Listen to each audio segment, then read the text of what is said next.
Monday, 0600. Mondays have always been my favourite day. The chance to start again. A clean enough slate with just the dust of your own past mistakes still visible, almost, but not quite wiped away. I realise it's an unpopular opinion, to be fond of the first day of the week, but I'm full of those. My view of the world tends to be a little tilted. When you grow up sitting in life's cheap seats, it's too easy to see behind the puppets dancing on its stage. Once you've seen the strings, and who pulls them, it can be hard to enjoy the rest of the show.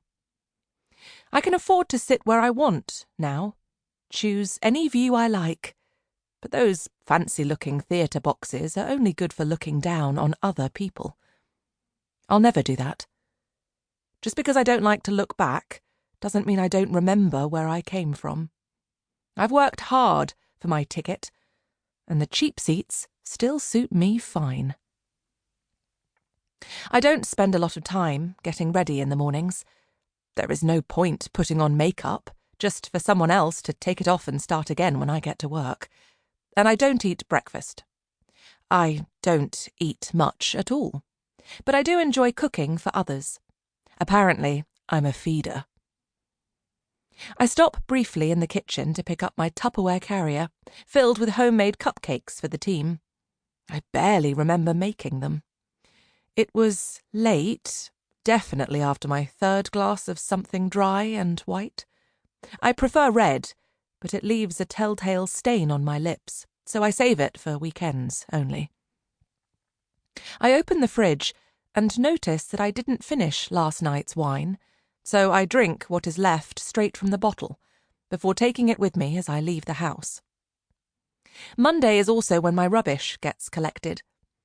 The recycling bin is surprisingly full for someone who lives alone. Mostly glass. I like to walk to work. The streets are pretty empty at this time of day, and I find it calming. I cross Waterloo Bridge and weave my way through Soho towards Oxford Circus while listening to the Today programme. I'd prefer to listen to music, a little Ludovico, perhaps, or Taylor Swift, depending on my mood. There are two very different sides to my personality. But instead, I endure the dulcet tones of middle-class Britain, telling me what they think I should know. Their voices still feel foreign to my ears, despite sounding like my own. But then, I didn't always speak this way. I've been presenting the BBC 1 o'clock news bulletin for almost 2 years, and I still feel like a fraud. I stop by the flattened cardboard box that has been bothering me the most recently. I can see a strand of blonde hair poking out the top, so I know she's still there. I don't know who she is, only that I might have been her had life unfolded differently. I left home when I was 16 because it felt like I had to. I don't do what I'm about to do now out of kindness. I do it because of a misplaced moral compass. Just like the soup kitchen I volunteered at last Christmas. We rarely deserve the lives we lead.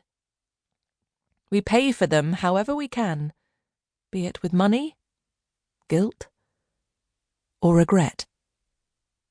I open the plastic carry case and put one of my carefully constructed cupcakes down on the pavement, between her cardboard box and the wall, so that she'll see it when she wakes. Then, worried she might not like or appreciate my chocolate frosting, for all I know she could be diabetic, I take a £20 note from my purse and slide it underneath. I don't mind if she spends my money on alcohol. I do.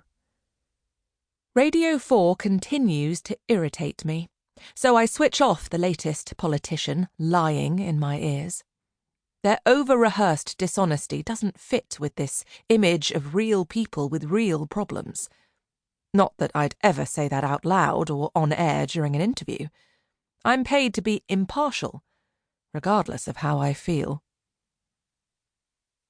Maybe I'm a liar too.